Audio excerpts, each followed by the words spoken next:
The moonfire hall had never burned so bright. Valira pressed her spine against the cold stone of the minstrel's gallery, her fingers gripping the carved railing until her knuckles blanched white. Below her, 1,000 wolves filled the ceremonial chamber, their bodies packed shoulder to shoulder, their faces upturned toward the dais where the throne of Ashenmoor stood draped in silver and shadow. Tonight, the Alpha would choose his Luna. She should not have come. Every rational thought screamed at her to remain in the hidden chamber beneath the eastern tower, the one Calum had prepared for her 3 moons ago when the council first began demanding he take a mate. He had kissed her there just this morning, his hands cradling her face like she was something precious, something sacred. "One more night," he had whispered against her lips, "one more night of pretending you are not already mine, and then the world will know." Valira's hand drifted to her lower belly, where the swell of new life had begun to show beneath her loosened gown. Not 1 life, 2. The healer had confirmed it a week ago, her weathered face breaking into a rare smile as she pressed her palm to Valira's womb. Twins. She had planned to tell Calum tonight, after the ceremony, had imagined his face when he learned that their secret love had borne fruit twice over, had pictured him falling to his knees, pressing his ear to her belly, laughing with the joy she knew lived beneath his stoic exterior. But he had sent no word today, no messenger, no stolen note tucked beneath her pillow. Only silence. And so she had come to watch.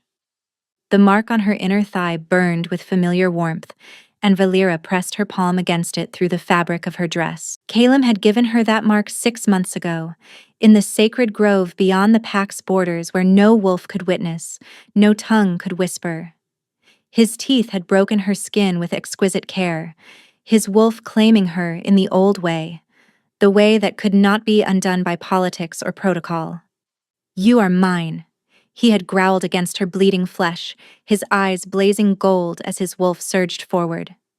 "Before the ancestors, before the moon herself, you are mine, my mate, my Luna, the mother of my heirs." She had believed every word. A horn sounded low and resonant, and the crowd fell silent. Valira's heart slammed against her ribs as the great doors at the far end of the hall swung open. Calum entered.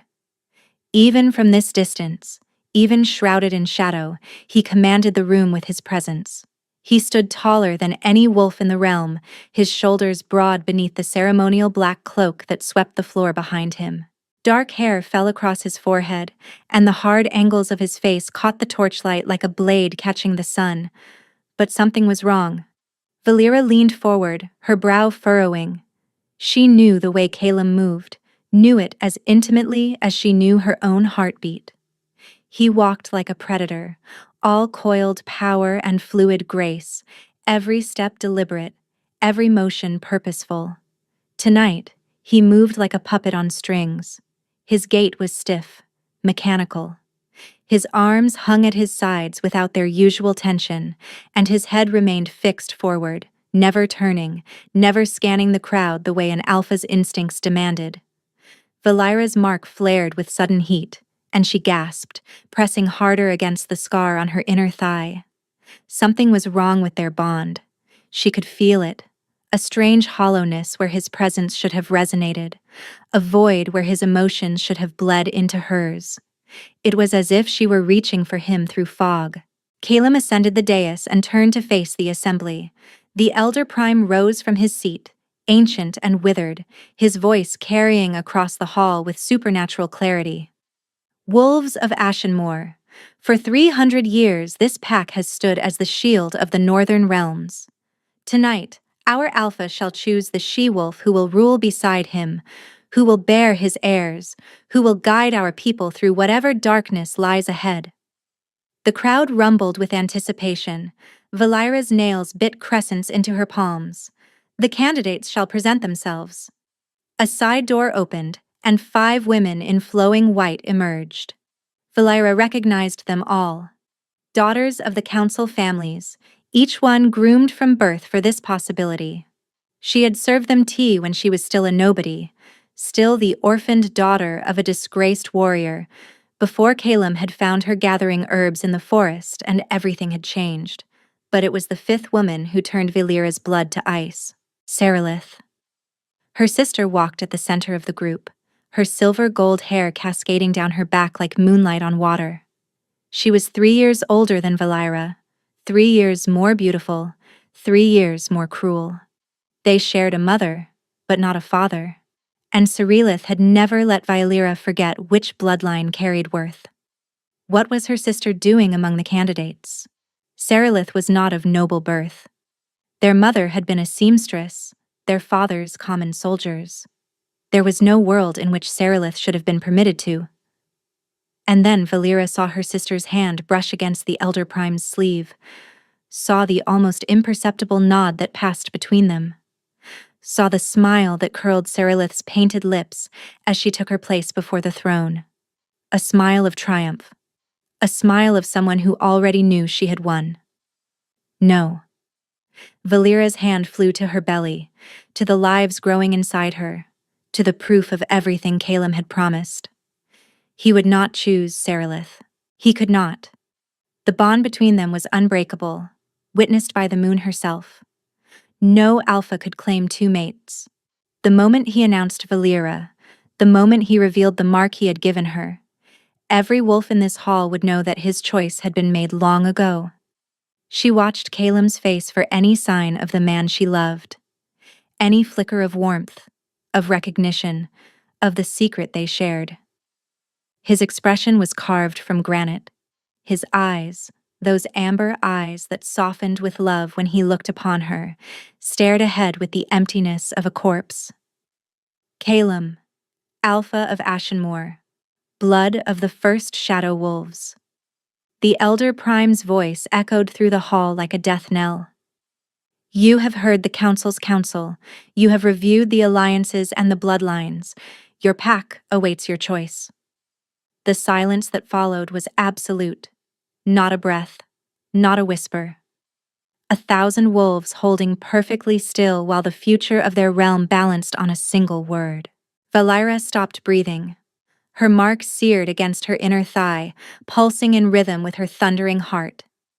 She pushed her presence toward the bond with everything she had, desperate to feel him, to reach him, to remind him of moonlit promises and sacred vows. Nothing came back but fog. Calum stepped forward. I choose. His voice was hollow. Wrong. Like words spoken by a man in a trance, reciting a script he did not understand. Valira's fingernails drew blood from her palms. Sarilith, daughter of the Eastern Quarter. The name struck Valira like a physical blow. The hall erupted in celebration. Wolves howled their approval. Council members embraced. The political impossibility of a common-born Luna was drowned beneath the tide of voices praising the Alpha's wisdom, his boldness, his willingness to choose for love rather than lineage. Love. Valira watched her sister ascend the dais steps with the grace of a serpent, her white gown trailing behind her like a bridal shroud. Sarilith's smile had widened into something savage, something victorious. And then her sister's gaze lifted. Directly to the minstrel's gallery, directly to Valira.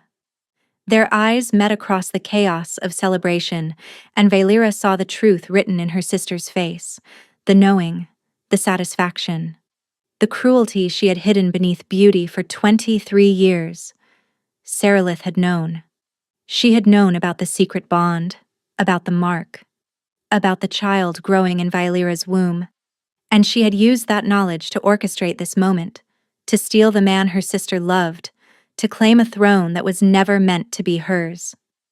Valira's mark exploded with agony.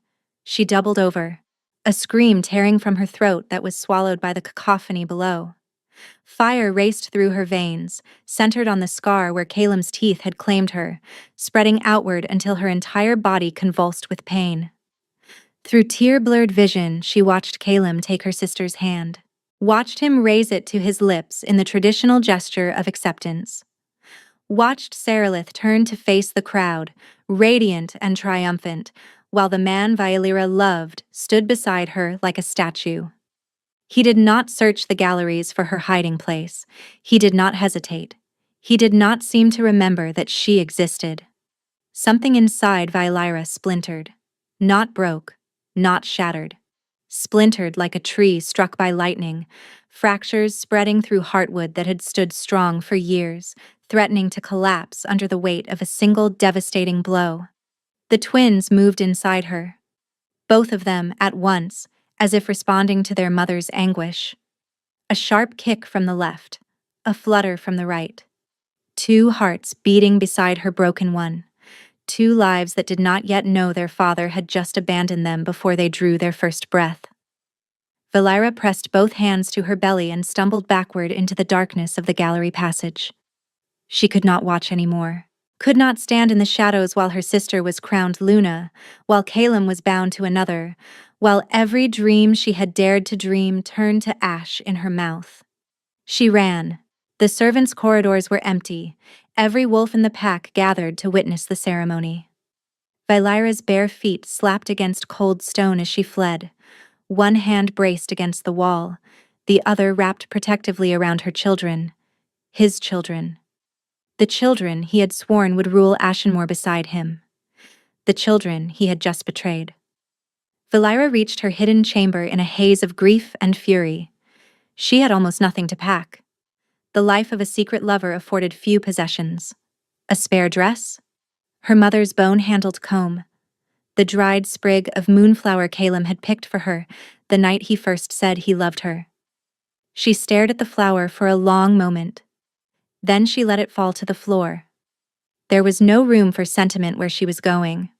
No space for mementos of a love that had been a lie. She needed to move, needed to run, needed to put as many miles between herself and Ashenmoor as possible before dawn revealed her absence. Valyra pulled her travel cloak from its hook and wrapped it around her shoulders, her fingers fumbling with the clasp. The fabric was thick enough to hide the swell of her belly, to disguise her as just another traveler on winter roads. A widow, perhaps. A woman fleeing grief. It would not even be a lie. She paused at the narrow window, looking out at the bonfires being lit across the capital. Celebration fires. Luna fires. The wolves of Ashenmoor howled their joy to the sky while she stood in darkness with salt drying on her cheeks. Somewhere in that great hall, Calem was accepting congratulations for his wise choice. Somewhere, Sarilith was already planning their mating ceremony. Somewhere, the council was toasting to alliances and futures that did not include a common-born girl with shadow magic in her blood and an alpha's heirs in her womb. No one would look for her. No one would care. Valyra pressed her palm to the frosted glass, feeling the cold bite into her skin. "Goodbye," she whispered to the night. "May she make you happy, since I could not." The words tasted like poison. She turned from the window, slipped through the door, and descended the hidden staircase that led to the servants' gate. The guards were gone, drawn to the ceremony like every other wolf. The path lay open before her, unguarded, unwatched. She stepped through into the winter dark and did not look back. Behind her, in a tower she could no longer see, amber eyes snapped open with sudden clarity. Calem gasped like a drowning man breaking the surface, his body jackknifing forward, his hands clawing at his chest where the bond had just screamed with sudden tearing loss. The fog that had shrouded his mind shattered. Memories crashed through him, fragments of the past hours, the ceremony, the words he had spoken, the woman he had... No, not Valyra, not his mate. A roar of anguish tore from his throat, so raw and broken that wolves across the city lifted their heads in shared grief. His eyes blazed gold as his wolf surged forward, desperate to find her. He staggered toward the window, his vision blurring, his control fracturing with every heartbeat. In the courtyard below, the bonfires blazed in celebration, and beyond the city walls, a single cloaked figure disappeared into the tree line, carrying with her everything Calem had ever wanted. By the time he reached her empty chamber, Valyra was already gone. Only her mother's comb remained, lying on the cold floor beside a dried moonflower. and the scent of her tears. 4 months had passed since Valera died. Not her body. Her body had survived the winter roads, the frozen rivers, the endless miles between Ashenmoor and the village of Mistfen.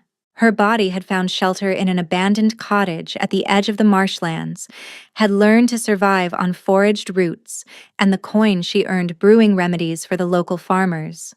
But the woman she had been, the woman who had loved and trusted and believed in moonlit promises, that woman had perished on the night of the Luna ceremony. In her place stood someone harder, quieter, a widow named Marin who had fled a cruel husband, or so she told anyone who asked about the swell beneath her dress.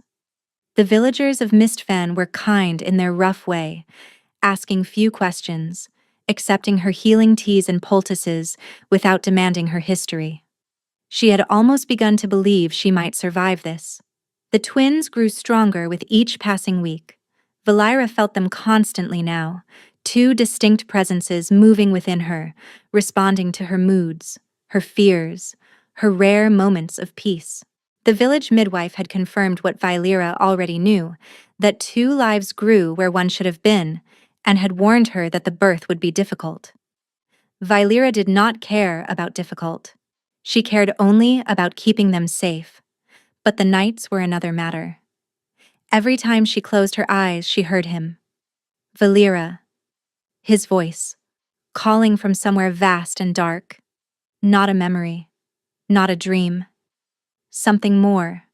Something that felt like reaching, like searching, like a man drowning and screaming for the only hand that could save him. Valera, where are you? She woke gasping every night, her mark burning against her inner thigh, her heart racing with emotions that did not belong to her. Rage, desperation. A grief so profound it threatened to swallow her whole. The bond should have severed. When a mated wolf chose another, the claiming mark faded within weeks. The connection dissolved. Both wolves were freed to forge new bonds, new futures, and new lives. Valera's mark had not faded. If anything, it had grown darker, more defined. The scar tissue had taken on an almost silver sheen, and the heat it radiated kept her warm even on the coldest nights. She did not understand. She did not want to understand. Understanding meant hope, and hope was a poison she could not afford to drink. "You are haunting me," she whispered to the darkness one night, her hands pressed to her belly. "Even now, even after everything, you will not let me go." The twins kicked in unison, as if responding to her words, or to his presence. A knock at her door shattered the silence. Valera's blood turned to ice. No one visited at this hour. The villagers knew better than to disturb the widow after dark. Her hand closed around the iron knife she kept beneath her pillow as she rose from her bed, her bare feet silent on the wooden floor. Another knock. More urgent. "Mistress Marin." A child's voice, high and frightened. "Please, you must come. The traders have arrived, and they bring terrible news." Valera's grip on the knife loosened. Young Pip, the miller's son, who had taken to following her like a duckling since she had cured his mother's cough. She opened the door. The boy's face was pale in the moonlight, his eyes wide with the particular excitement children found in catastrophe. "What news?" Valera asked. "From Ashenmoor?" Pip breathed. "They say the Alpha has gone mad." Her chest tightened, breath catching in her throat. "Mad?" she heard herself ask. Pip nodded vigorously. "The traders say he tears apart villages searching for someone, a woman. No one knows who she is or what she did, only that the Alpha will destroy anything that stands between him and finding her." The boy's voice dropped to a whisper. "They say his eyes have turned to gold and never shift back. They say his wolf has nearly consumed him. They say the new Luna weeps in her chambers while her mate howls at the moon every night, calling a name no one recognizes."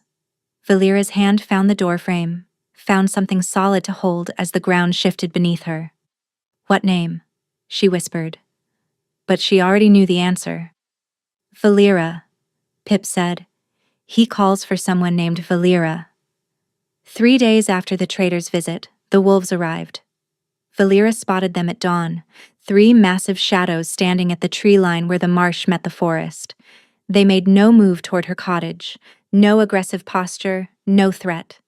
They simply watched and waited. She considered running. The marshes were treacherous, full of hidden paths that only locals knew. She could lose herself in the mist, could vanish into the wetlands where no wolf could track her scent. But her belly was too heavy, her body too slow. And somewhere deep in her chest, beneath the fear and the fury, a voice whispered that running would solve nothing. The wolves had found her, which meant he had found her. By midday, a man walked out of the forest alone. He was older than Kalum, his dark hair streaked with gray, his face weathered by decades of war and weather. But his eyes, a deep amber that marked him as one of the Alpha's inner circle, held something that looked almost like relief.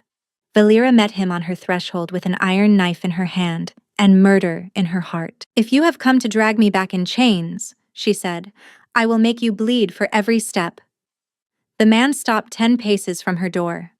"My lady, I am Corvin, second to the Alpha of Ashenmoor. I have not come to drag you anywhere." "Then why have you come?" "To beg for your help." Corvin's voice cracked on the words. "To tell you the truth that no one in that cursed pack has had the courage to speak. And to warn you that your life is in danger." Valera laughed. The sound was brittle, sharp, nothing like the laugh she had once possessed. "My life has been in danger since the night your Alpha chose my sister over me. Since he threw away our bond like it meant nothing. Since he did not choose her." The words struck Valera like a blow. "What?" Corvin's face twisted with something between grief and rage. "The night of the Luna ceremony, someone poisoned the Alpha's wine, a compound derived from nightshade and wolfsbane, mixed with something else we have yet to identify. It did not kill him. It did something far worse." Valera's knife trembled in her grip. What did it do? It severed him from his wolf, from his instincts, from the bond that tied him to you. Corvin's amber eyes burned with intensity. For 3 days, our Alpha was a puppet. A hollow shell wearing his face, speaking words that were not his own. He remembers nothing of the ceremony, nothing of choosing your sister. The first thing he knew after drinking that wine was waking in his chambers with Serelith beside him and your scent fading from the castle. The knife slipped from Valera's fingers. It struck the ground, but she did not hear it. Could not hear anything over the roaring in her ears. "You are lying," she whispered. "This is a trick. Some scheme my sister has devised to... Your sister is the one who poisoned him." Silence. Valera stared at the man before her, searching for deception, for manipulation, for any sign that these words were weapons designed to wound her further. She found only truth. "Serelith came to the castle 6 months ago," Corvin continued. "She presented herself as your estranged sister, claimed she wished to reconcile. The Alpha permitted her to stay out of love for you." His jaw tightened. "We did not know she had been meeting with the Elder Prime in secret. Did not know she had promised him power and wealth in exchange for his support. Did not know she had been studying the old poisons and binding spells, the ones our ancestors used to control wolves during the Blood Wars." Valera's legs would not hold her. She sank to her knees in the mud before her cottage, her hands flying to her belly where the twins had gone suddenly, terribly still. "She knew," Valera breathed. "She knew about the bond, about the mark, about everything," Corvin finished. "She knew, and she used that knowledge to destroy you both." He knelt before her, his voice dropping to barely a whisper. "My lady, the Alpha is dying. Not his body, his soul. His wolf has been fighting for dominance since the moment the poison cleared, and without you, without the completed bond, he cannot win that fight. He will go feral within weeks. And when he does, Serelith will have him put down like a rabid dog and claim the pack for herself." "No." The word tore from Valera's throat with force that surprised them both. "No. she repeated. I will not let her have him. I will not let her win. Corvin's eyes flickered to her swollen belly. There is more you should know. The Elder Prime commands the ceremonial guard, the wolves sworn to protect the throne itself. If he moves against the Alpha, they follow him, not the crown. And 3 days ago, we intercepted a message sent from Ashenmoor to a mercenary company in the Eastern Territories. He withdrew a folded parchment from his coat. Valira's hands shook as she took it. The seal was broken, but she recognized the sigil pressed into the dark wax. A serpent eating its own tail.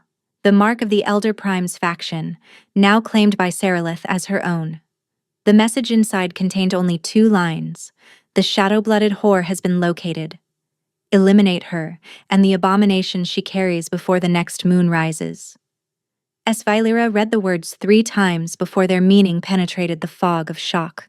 Abominations. Her children. Her sister had called her children abominations. Something shifted inside Valira's chest. Something dark and cold and ancient. Something she had spent her entire life suppressing, terrified of what it might mean. The shadows at the edge of her vision began to move. My lady? Corvin's voice seemed distant. Your eyes? Valira looked up at him, and the second of Ashenmoor flinched backward. How long? She asked, and her voice carried harmonics that did not belong to any human throat, until the assassins arrive? Corvin recovered his composure with the discipline of a seasoned warrior, but Valira had seen the fear in his eyes, had seen the way he looked at her like she was something other than the broken woman who had answered her door. Good. Let him be afraid. We do not know how many were sent, Corvin admitted. The mercenary company Serelith hired, they are called the Hollow Fangs, wolfless men who kill our kind for coin. They mask their scent with grave dust and nightshade, making them ghosts to our noses. His expression darkened. We do not know if your sister sent only mercenaries, or if she follows behind them to ensure the task is completed. They could be here already. Valira turned toward the marsh. The mist that always clung to the wetlands had thickened in the past hour, swirling in patterns that had nothing to do with wind. Shapes moved within it. Human shapes. Too many to count. Ancestors protect us, Corvin breathed. The 3 wolves who had watched her cottage burst from the tree line, their forms shifting mid-stride into armed men who flanked Corvin with weapons drawn. 3 against however many shadows moved in the mist. It was not enough. You need to run, Corvin said. There is a path through the marsh. I am 8 months pregnant with twins. Valira cut him off. I cannot run. I can barely walk without losing my breath. She straightened her spine, her hands pressing flat against her belly. If they want me, they will have to come and take me. My lady. I am not your lady. Valira's voice hardened. I am the woman your Alpha claimed and lost. I am the mother of his heirs, and I am done running from my sister's cruelty. The shadows in the mist drew closer. Valira could see them clearly now, men in dark leather, their faces hidden behind masks of black cloth, their hands carrying blades that gleamed with an oily sheen. Poison. Of course Serelith would send them with poisoned weapons. A single cut would be enough to kill a pregnant woman and the children she carried. Get behind me, Corvin commanded, his body shifting into a battle stance. But Valira did not move. The power she had suppressed since childhood stirred in her chest, awakened by the threat to her children, demanding release. She had spent 23 years hiding this gift, terrified that someone would discover what she was. Shadow-blooded, her mother had called it. Cursed, her sister had whispered when they were children, before the jealousy had curdled into hatred. But she was tired of hiding, tired of running, tired of letting others decide her fate. The first assassin emerged from the mist with his blade raised. Valira lifted her hand and the shadows answered. They erupted from the ground like living things, tendrils of darkness that wrapped around the assassin's legs and yanked him downward. His scream cut short as the shadows covered his mouth, his eyes, his entire body disappearing into a pool of black that had not existed a moment before. The other assassins hesitated. Corvin stared at her with something between awe and terror. "What are you?" he whispered. Valera did not answer. She did not know the answer. Only knew that the shadows obeyed her, that her children's hearts beat strong and fast inside her, that she would die before she let her sister take anything else from her. But the power was draining her. Already she could feel her strength fading, her vision blurring at the edges. She was not trained for this, did not know how to wield this gift without burning herself alive. The remaining assassins seemed to sense her weakness. They advanced as one, a dozen men with poisoned blades, too many for Corvin and his 3 wolves to stop. Valira's hand dropped to her side. The shadows flickered and died. And somewhere in the distance, growing closer with every heartbeat, she heard a sound that shook the very earth beneath her feet. A howl, not a wolf's howl. Something larger, something older. Something that spoke of rage beyond reason and love beyond death. The assassins heard it too. Their formation shattered as they spun toward the forest, toward the source of that terrible sound. And from the tree line, darkness incarnate exploded into the light. The creature that burst from the forest was not a wolf. It was a nightmare given form. Black fur absorbed the light rather than reflecting it, creating a void in the shape of a massive beast. Golden fire blazed where eyes should have been, and shadows trailed from its body like smoke from a dying flame. It stood twice the height of any natural wolf, its paws leaving scorched prints in the earth, its presence pressing against Valera's senses like a physical weight. Calum. But not Calum, not entirely. This was his wolf unleashed, his animal nature pushed to the edge of feral madness by months of separation from his mate. The man she had loved was buried somewhere inside that darkness, fighting to maintain control, and losing. The beast did not slow as it reached the first assassin. Jaws closed around the man's torso with a wet crunch. A shake of that massive head, and the body flew into the mist in 2 separate pieces. The remaining assassins scattered. It did not matter. The shadow wolf moved like darkness itself, appearing behind one man, then another, and then 3 at once. Screams filled the marsh. Blood painted the cattails. In the space of 30 heartbeats, 11 men died, their bodies torn apart by a creature that showed no mercy, no hesitation, no hint of the noble alpha who had once ruled with wisdom and restraint. Valera watched in horror. This was what her absence had created. This was what her sister's poison had unleashed. A monster wearing her mate's skin, destroying everything in its path, unable to distinguish between enemy and ally. As if to prove her fear, the beast turned toward Corvin. My alpha," the second said, his voice steady despite the terror in his eyes. "I am not your enemy. I have brought you what you seek."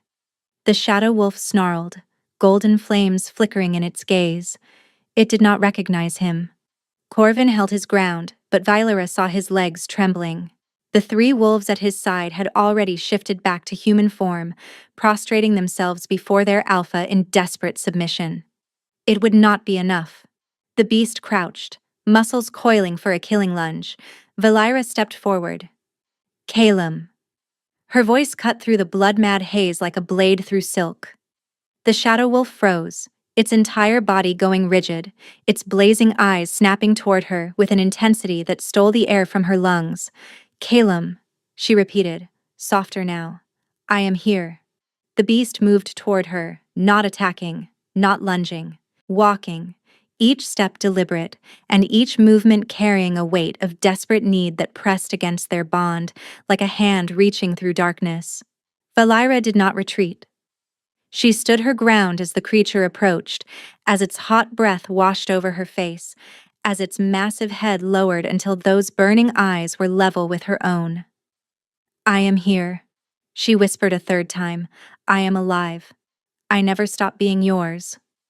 The shadow wolf made a sound that was half growl, half whimper. Its nose pressed against her belly, gentle despite its size, feeling the lives that grew within her. The twins kicked. both of them, hard enough that Violara gasped. And something in those burning golden eyes shifted. The madness receded. The flames dimmed. For one precious moment she saw him. Really saw him. The man she loved staring out from the prison of his own feral nature. Valeera. The word emerged as a growl, barely intelligible, but unmistakably her name. Then, the moment shattered. An arrow whistled from the mist. Valeera did not see where it came from, only felt the impact as it struck her shoulder, the burning spread of poison as it entered her blood, the sudden weakness that buckled her knees. She fell. The shadow wolf's howl of rage shook the earth. Through dimming vision, Valeira saw a figure standing at the edge of the marsh, female, slender, silver gold hair streaming in the wind. Serelith. Her sister held a crossbow in her elegant hands, already reloading for a second shot. "Foolish little shadow blood," Serelith called across the distance. "Did you think I would trust mercenaries to finish the job? Some things require a personal touch." The shadow wolf lunged toward her, but Serelith was faster. She spoke a word that crackled with dark power, and chains of silver light erupted from the ground, wrapping around the beast's legs, its body, its throat. The creature crashed to the earth, thrashing against bonds that only tightened with each struggle. "Corvin," Serelith continued, her voice dripping with false sweetness, "I suppose I should thank you for leading me here. Your loyalty to my pathetic mate made you so predictable." Corvin snarled, but he too was frozen, his body locked in place by the binding spells Serelith had mastered alongside her poisons. Valeira pressed her hand to her wounded shoulder, feeling the poison spreading through her veins. Cold. So cold. And the twins had gone still, their movements ceasing as the toxin reached them.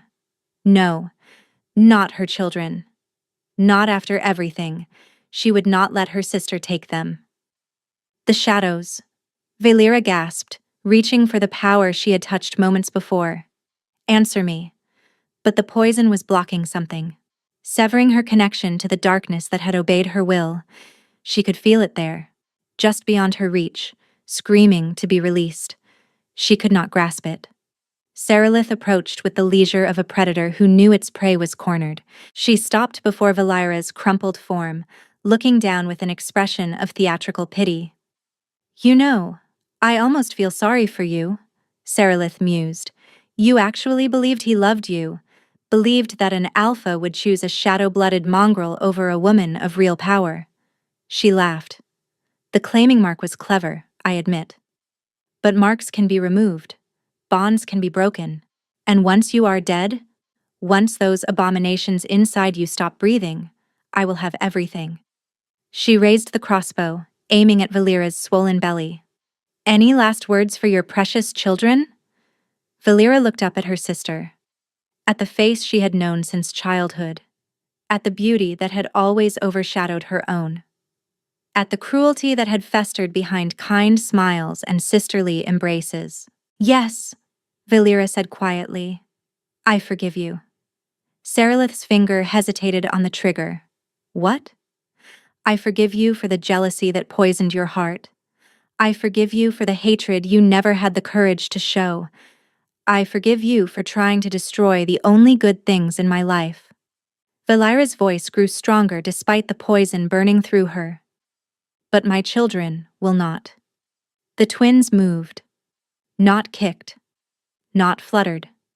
Moved with power that did not belong to unborn lives, with magic that should have been impossible, with shadows that erupted from Valeira's womb like a second heartbeat finally allowed to beat.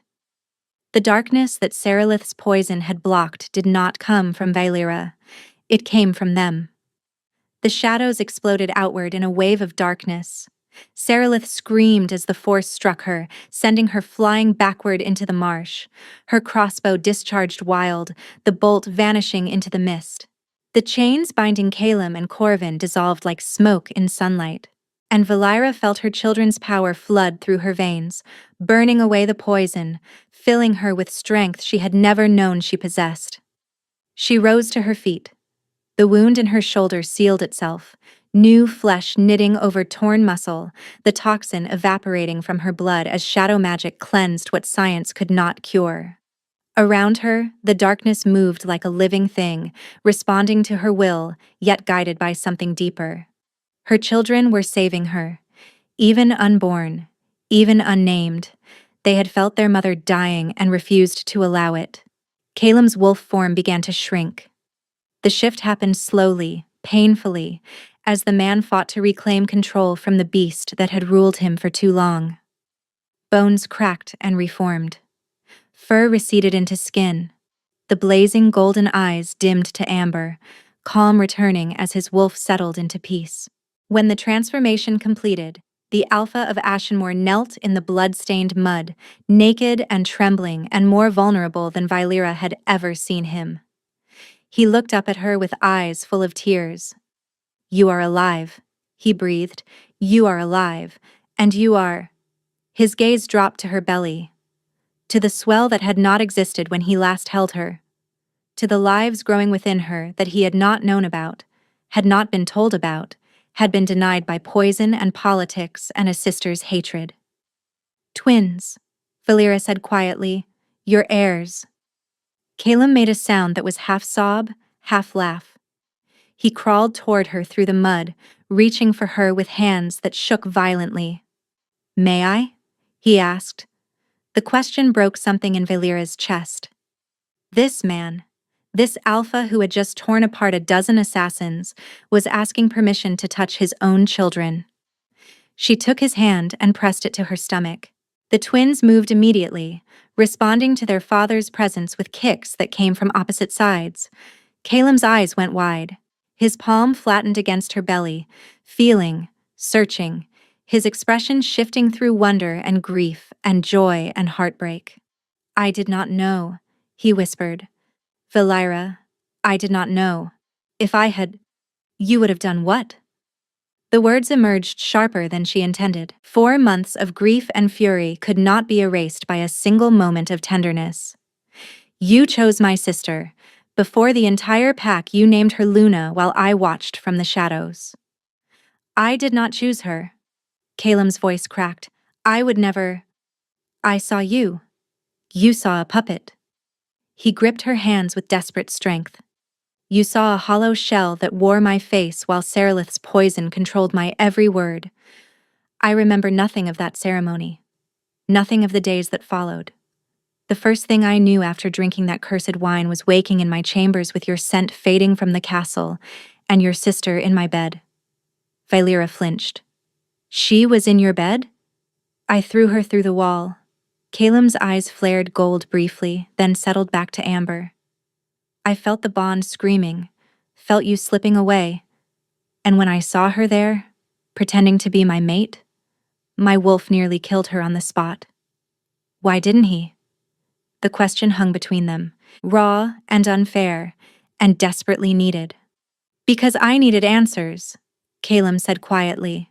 "Because I needed to know what had been done to me, and who had done it, and where you had gone.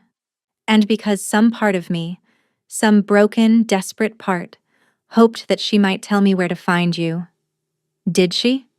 She laughed. His jaw tightened. "She laughed and told me you were dead, that you had thrown yourself from the eastern cliffs rather than live with the knowledge of my betrayal. I believed her, Vylera. For 3 days, I believed her, and those 3 days nearly destroyed me."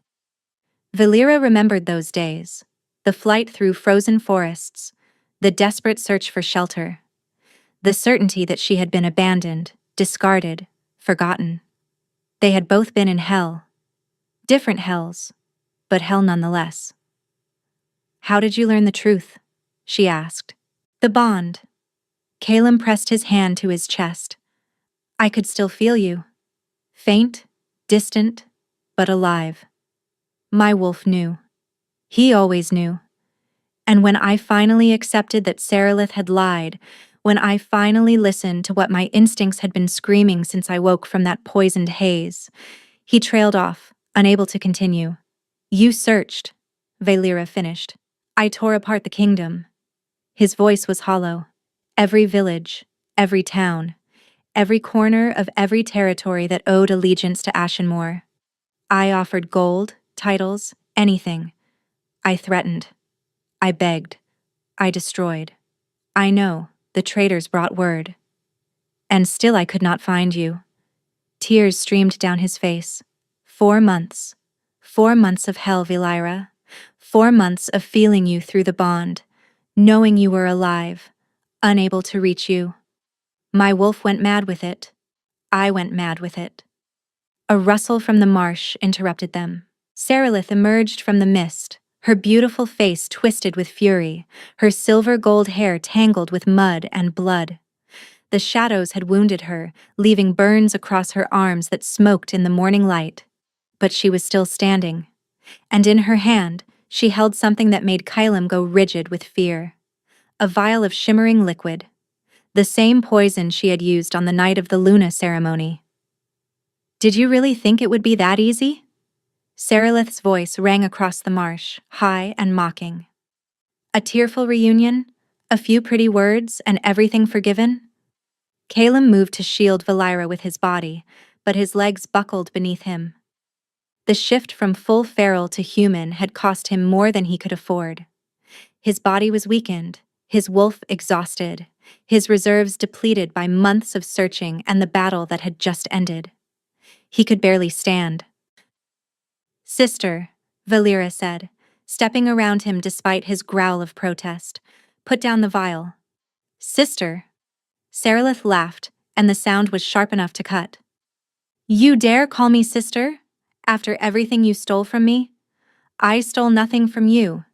You stole him! The scream echoed across the water. From the moment he saw you, he never looked at anyone else. I was there first, Velira. I came to Ashenmore to make my fortune, to find a powerful mate, to become something more than a seamstress's bastard daughter. And then you appeared with your shadow-cursed eyes and your pathetic wounded bird routine, and he forgot I existed. Velira stared at her sister with dawning comprehension. You loved him. I deserved him. Sarilith's composure cracked, revealing the jealousy that had festered beneath her beauty for years. I did everything right. I learned to walk properly, to speak properly, and to present myself as a woman worthy of an alpha's attention. And what did you do? You stumbled through the forest gathering herbs like a peasant, and he looked at you like you were the moon itself. That is not love, Sarilith. That is obsession. Call it what you will. Her sister raised the vial. When you are dead, when his bond to you is severed permanently, he will turn to me. He will have no choice. I will be there to comfort him, to guide him, to rule beside him as I was always meant to. Kylam laughed. The sound was broken, bitter, exhausted, but unmistakably genuine. You understand nothing, he said from his knees. I would rather die than touch you. I would rather go feral and be put down like an animal than let you anywhere near me or my pack. The bond between true mates cannot be replaced, Sarilith. Kill her, and you kill any chance of controlling me. Sarilith's eyes flickered with uncertainty. He's lying, she said, but her voice wavered. The scholars say. The scholars study bonds from the outside. Velira took another step toward her sister. They do not know what it feels like to have someone's soul woven into your own, to feel their heartbeat as clearly as your own, to know in every cell of your body that you were made for each other. The shadows at her feet stirred, responding to her emotions. I felt it even when I thought he had betrayed me, Velira continued. Even when I believed every word you had planted in my mind. The mark you thought would fade never stopped burning because the bond never stopped existing. It cannot be broken by poison or politics or your petty jealousy. Sarilith's hand trembled around the vial. I can still kill you. Without a body, the bond. Do you truly believe you can kill me? Velira raised her hand, and the shadows answered. They rose around her like wings of darkness, spreading outward in patterns that seemed to contain stars. The power her children had unlocked flowed through her veins, and for the first time in her life, Velira did not suppress it. She embraced it. I have spent my entire life hiding what I am, she said, her voice carrying harmonics that belonged to ancient things. Hiding from the word you used to whisper when mother was not listening. Shadow-cursed, monster, abomination. Each word brought the darkness closer to Serelith, who stumbled backward through the marsh. But I am not the monster here. Valera's eyes blazed with silver light. You are. You poisoned the man I love. You tried to murder his children. You have spent 4 months letting him believe I was dead, while his wolf tore him apart from the inside. The shadows wrapped around Serelith's wrist, forcing her hand open.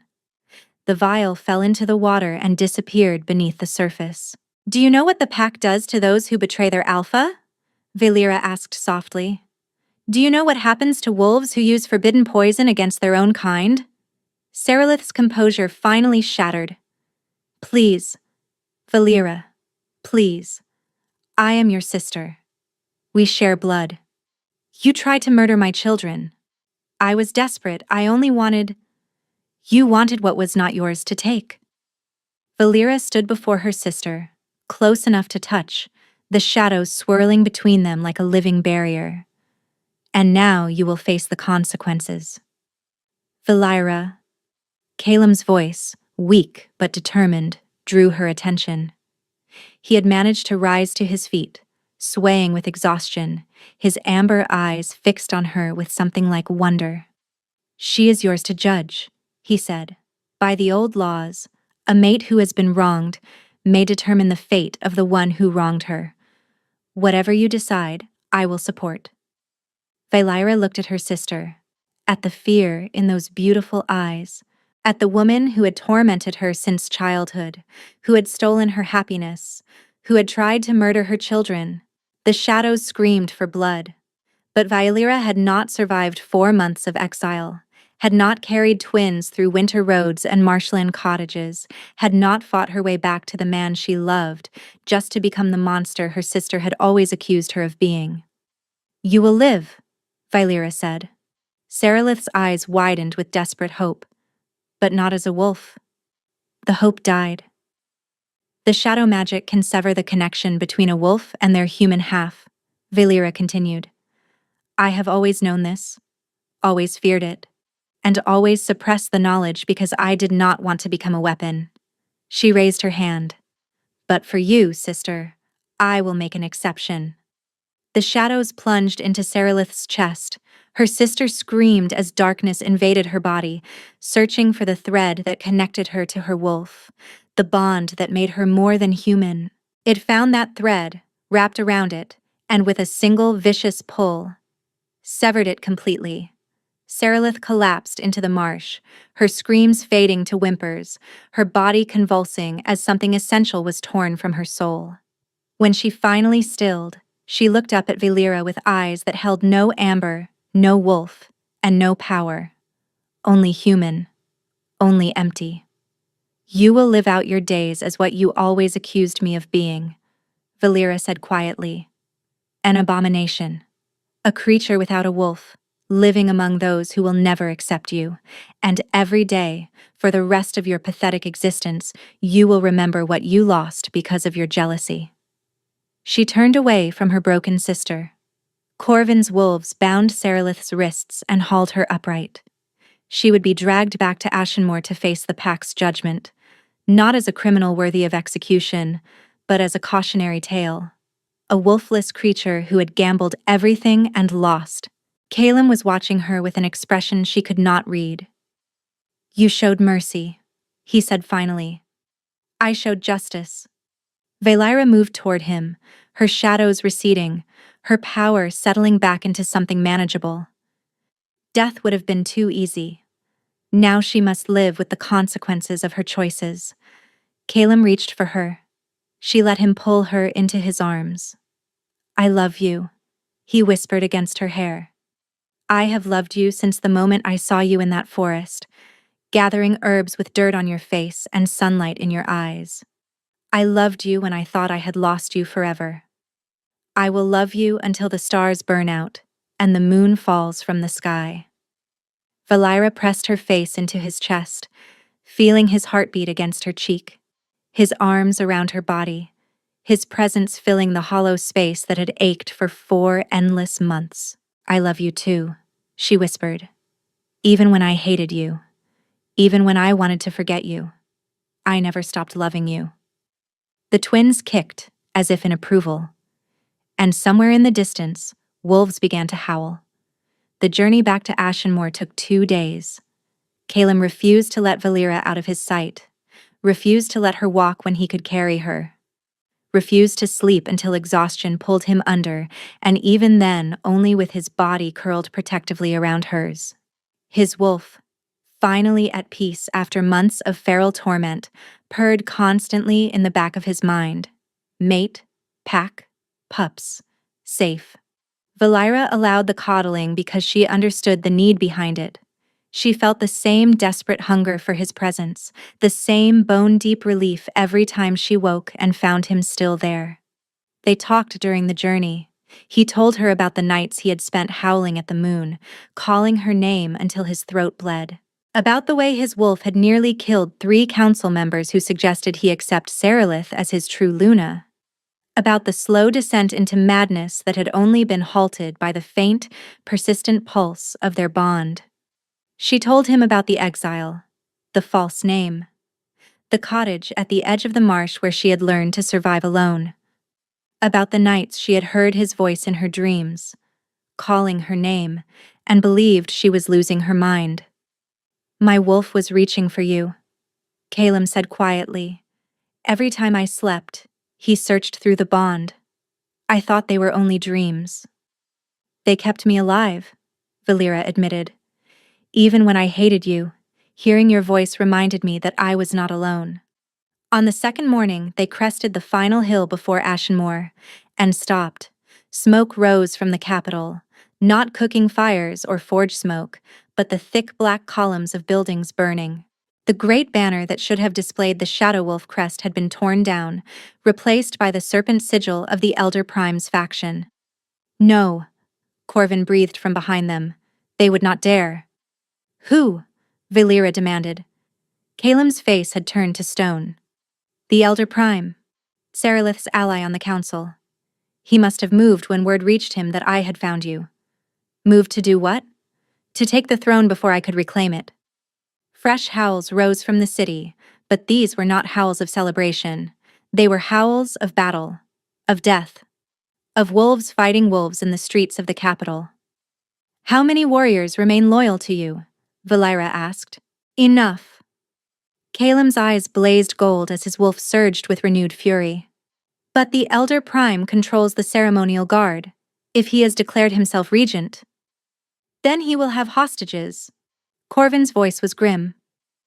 "Anyone who openly supported you during the search, anyone who questioned Sarilith's right to rule, he will use them as leverage." Valera's hand moved to her belly. "How many?" "Dozens, perhaps.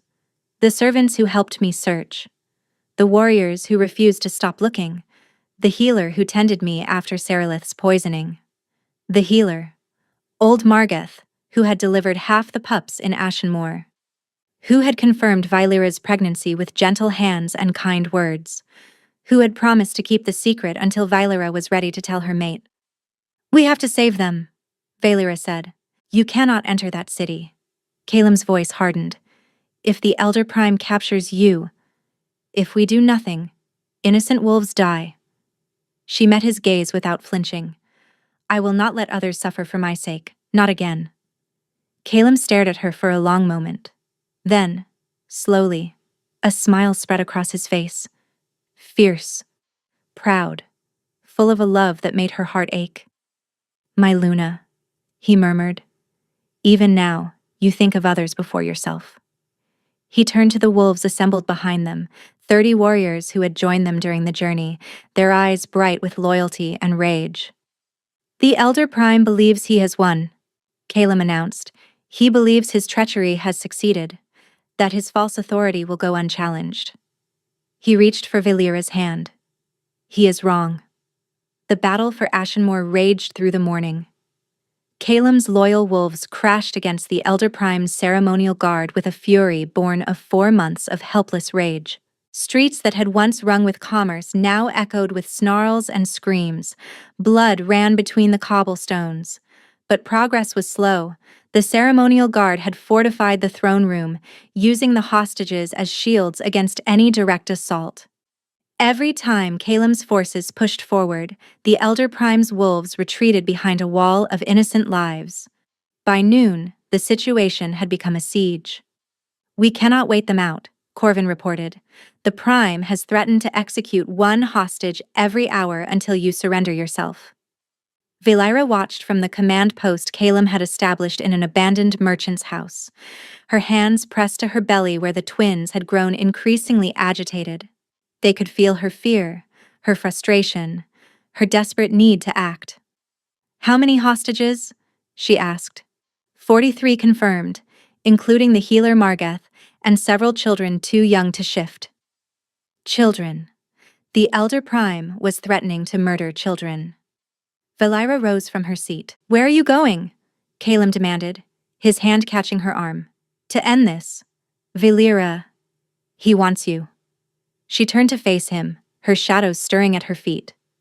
"He wants the Alpha, because the Alpha is the only one who can legitimize his claim to power, but he does not know about me, does not know what I am or what I carry."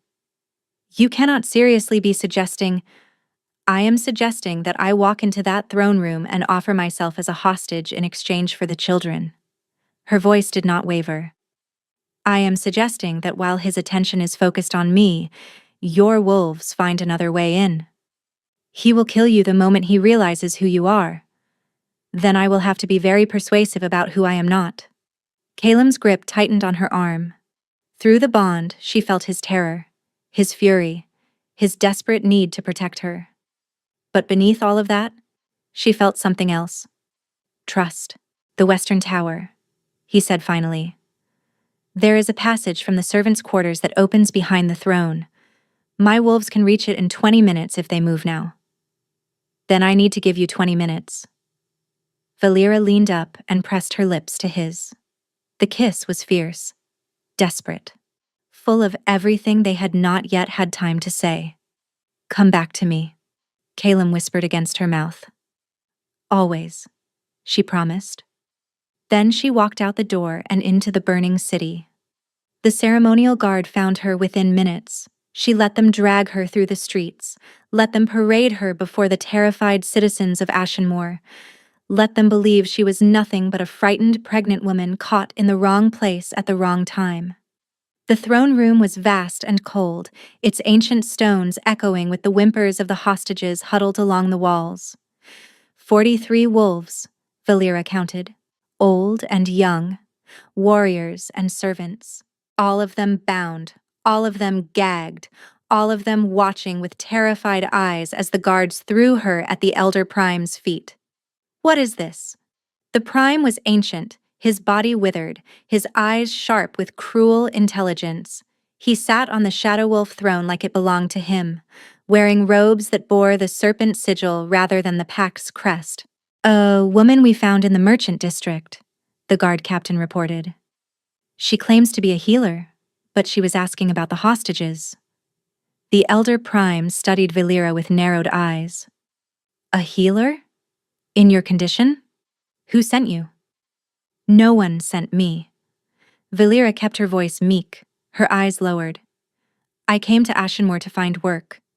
I did not know about the troubles. Please, I only want to help the wounded." "Help the wounded?" The Prime laughed. "How noble, how pathetic." He gestured to his guards. "Put her with the others. Perhaps the Alpha will think twice about his assault if he knows his people's precious healer is among the condemned." They dragged her toward the hostages. Valira went willingly, her shadow magic coiled tight within her, waiting for the moment to strike. The children were clustered near old Margeth, who looked up as Valira approached with recognition that she quickly concealed. "Be ready," Valira whispered as she was thrown to her knees beside them. "When the shadows move, run for the western door." Margeth's eyes widened almost imperceptibly. Then she nodded. The minutes crawled past. Valera counted heartbeats, feeling Calem's presence growing closer through the bond. His wolves were in position. They were waiting for her signal. She just needed one distraction. The Elder Prime provided it himself. "Bring forward the first execution," he commanded. "Let us show the Alpha that I am not bluffing." The guards moved toward the children. Valera acted. The shadows exploded from her body with a force that surprised even her.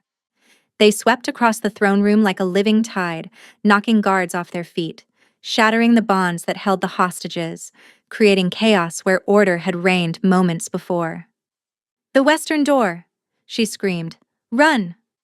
The hostages fled. But Valera could not follow. The power she had unleashed was draining her, pulling something vital from her core. She had not been trained for this, had no idea how to wield her gift without burning herself alive. Her vision blurred, her legs buckled, and the Elder Prime stood before her with a silver blade in his withered hand. "Shadow blood," he hissed. "I should have known. Only a monster could have captured the Alpha's heart." He raised the blade. Valera could not move, could not defend herself, could only watch death descend toward her and the children she carried. Then something happened that she did not expect. The twins moved, not kicked, not fluttered. Moved with power that should have been impossible, with magic that belonged to ancient wolves, with shadows that erupted from her womb and wrapped around her body like armor. Pain exploded through Valera as her bones began to shift. She screamed, but the sound that emerged was no longer human. Fur pushed through her skin, dark as midnight, shot through with patterns of silver starlight that seemed to contain entire constellations. Her body stretched, reformed, and became something new, something that had never existed before. The shift completed in a surge of light and shadow. Where a pregnant woman had knelt, a wolf now stood. Not massive like Calem's feral form, but something else. Something ethereal. Her fur seemed to absorb light and emit it simultaneously, creating an effect like looking at the night sky given physical form. And she was no longer pregnant. The twins, somehow, impossibly, had joined with her in the shift. She could feel them inside her still, their consciousnesses merged with her wolf, their power flowing through her veins. They had triggered the transformation to save her life, and they had given her the strength to end this. The Elder Prime staggered backward. "What are you?" Valera's wolf did not answer with words. She lunged. The silver blade swung toward her, but her shadow starlight form seemed to pass through it, reforming on the other side. Her jaws closed around the Prime's throat, and she tasted ancient blood, corrupt blood, and the blood of a wolf who had betrayed everything his position should have protected. She bit down. The Elder Prime died with a wet gurgle, his body crumpling to the throne room floor. Behind her, the western door burst open. Calem in wolf form, massive and dark, followed by 30 loyal warriors who spread through the room like a tide of fur and fang. But there was nothing left to fight. The ceremonial guard, seeing their leader dead and a creature of shadow and starlight standing over his corpse, dropped their weapons and submitted. Valera's wolf turned toward her mate. The shift back to human was easier than she expected, guided by the twins' power, cushioned by their magic. When she stood before Calem in her human form once more, she was trembling but whole, and still very much pregnant. "The children," Calem breathed, shifting back himself, his eyes returning to calm amber. "I saw you shift." "How?" "They helped." Valera pressed her hands to her belly, feeling the twins' movements, their exhaustion, and their triumph. "They merged with my wolf to give me the strength I needed. They saved us all." Calem fell to his knees before her. "My Luna," he whispered. "My heart. My everything." He pressed his forehead to her belly, and tears streamed down his face. Around them, wolves began to howl. Not battle howls, victory howls, celebration howls, the sound of a pack reuniting around its true leaders. The Elder Prime was dead. The hostages were safe, and the Shadow Wolf throne waited for its rightful rulers to claim it. The coronation took place beneath a full moon. Every wolf in Ashenmoor had gathered in the great courtyard, their faces turned toward the dais where their alpha stood beside the woman who had fought through exile and betrayal and assassination to reach this moment. Valira wore a gown of midnight blue, embroidered with silver threads that caught the moonlight like captured stars. Her belly, now heavy with twins who were due within weeks, pressed against the fabric. She had never felt more beautiful. Wolves of Ashenmoor. Calem's voice rang across the assembly. 4 months ago, a great wrong was done in this courtyard. A woman was crowned Luna through treachery and poison, while the true mate of your alpha was driven into exile. The crowd murmured with shame and anger. Tonight, we correct that wrong. He turned to face her, and the love in his amber eyes made her heart swell with emotion. Valira, you came to me with nothing but the clothes on your back and a gift for healing. You saw the man beneath the crown when others saw only power. You gave me your heart when I had done nothing to deserve it. His hand found hers. And when I failed you, when I was used as a weapon against everything we had built, you did not break. You survived. You protected our children. You found your way back to me when any other wolf would have surrendered to despair. He lifted her hand to his lips. You are my mate, my Luna, the mother of my heirs and the keeper of my heart. Will you accept this pack as your own? Will you rule beside me, not as my shadow, but as my equal? Valira looked out at the sea of faces. Wolves who had once served her tea when she was a nobody. Wolves who had searched for her through 4 months of winter. Wolves who had fought and bled to see this moment come to pass. I will, she said. The ancient words that followed were spoken by old Margeth, who had insisted on performing the ceremony despite her age. Vows were exchanged, promises made. And when the ritual was complete, Calem tilted his head, baring his throat to her in the gesture of ultimate submission. The bond is already sealed in my heart, he whispered. But let it be witnessed by the moon and the pack. Claim me, Valira. Make it complete. She had dreamed of this moment for 4 months, had imagined it in her cold cottage, alone and grieving, certain it would never come to pass. Now, with the moon bright above and the pack watching below, she leaned forward and pressed her teeth to the place where his neck met his shoulder. She bit down. The bond exploded between them. Every memory, every emotion, every secret fear and desperate hope, all of it flowed between them in a torrent of shared experience. She felt his love wrap around her like armor, felt his joy at the children growing within her, felt his fierce determination to spend every remaining day of his existence proving himself worthy of her trust, and he felt her.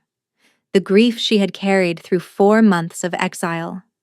The moment she had first felt the twins move. The terror and triumph of her transformation in the throne room. The love that had never wavered, even in her darkest moments. When she finally released him, they were both weeping. My Luna, Calem breathed. My Alpha, she answered. The pack erupted in howls of celebration. 3 weeks later, as spring painted the mountains in shades of green and gold, Valira gave birth to twins. A boy with his father's dark hair and his mother's shadow magic, who would grow to become the greatest healer Ashenmoor had ever known. A girl with her mother's silver-starred eyes and her father's fierce protective instincts, who would one day lead the pack's warriors with wisdom and strength. Calem held them both with tears streaming down his face. His massive hands impossibly gentle as he cradled his children for the first time. Thank you, he whispered to Valira, who lay exhausted but radiant in their bed, for fighting for us, for believing when I gave you every reason not to. She reached up to touch his face, her fingers tracing the claiming mark on his throat. I never stopped believing, she said softly. Even in the darkest moments, the bond kept calling me home. Outside their window, the wolves of Ashenmoor lifted their voices in celebration. And in the great tapestry of the pack's history, a new chapter was woven. The story of a shadow blood healer who became a Luna, of an alpha who tore apart his realm to find his true mate, of twins born from a love that could not be broken by poison or betrayal, or even the cruelest schemes of a jealous sister. They had found each other against all odds, and they would never be parted again. Thank you so much for listening. I hope you enjoyed this story.